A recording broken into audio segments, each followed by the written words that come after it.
has your military experience influenced the way you approach both business challenges and we've talked about you do a ton of community service. So how does that experience for both those challenges?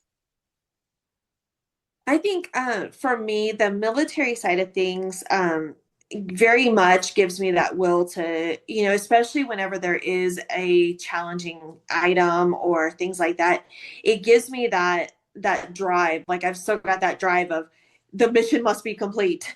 Even though it may be a matter of stitching something, I'm going to figure out a way to make this work. Sometimes it takes being very creative with things to make that work.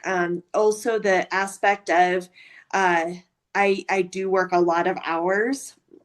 A lot of times I get up because I leave at 6:45 every morning to take my son to school, and so from the time I get back from taking him to school, and then throughout the day, and a lot of times till 11, 12 o'clock at night, I'm still working on things.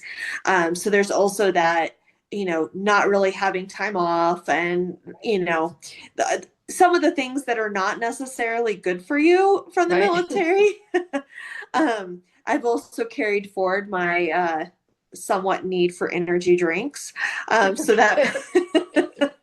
um, but I mean, as far as that, I mean, very much the detail orientation, making sure that things are done right, all of that type of stuff, which was very valuable whenever I was in the military as well. You have your uniforms that have to be set up a certain way, and I think that mindset has very much transferred over into when I'm working on producing an item, making sure that the logos are straight and they're where they need to be positioned and all of that type of stuff.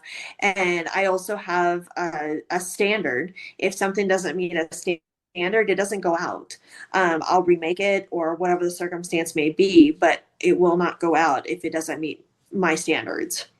So are you trying to say like your embroidery pieces at least are the equivalent of hospital corners in the To an military? extent, yes.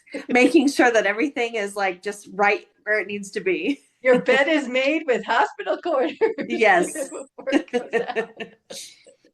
Well, at least you don't, hopefully, you don't have anybody yelling at you if something did get goofed up.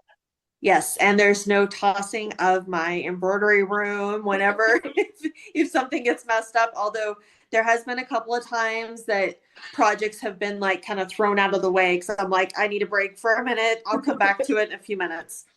Right. I was going to say there's nobody else doing it, but are there times that you're just like, ah, and then throw the, and go, Yes. okay. Actually, so so I have four multi-needle embroidery machines, and each one of them have a name. And there will be some days that I'm just like, Ruby is being difficult today. And it's funny because like my boys know exactly which machine I'm talking about if I say something, or like if they go down because I work in the basement. If something was just finishing up or whatnot, I may walk away to go finish something real quick. And if my boys are going downstairs to like let the dogs out, I'll be like, hey, can you shut Ruby off?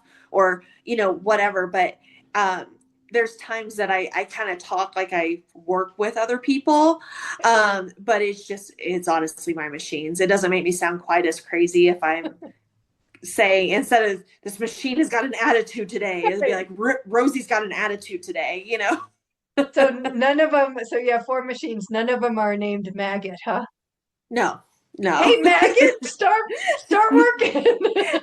No, actually my boys have named all of them. So So we got Ruby and Rosie. Ruby, Rosie, Rico, and Brody. Wait a second, where did a bee come in?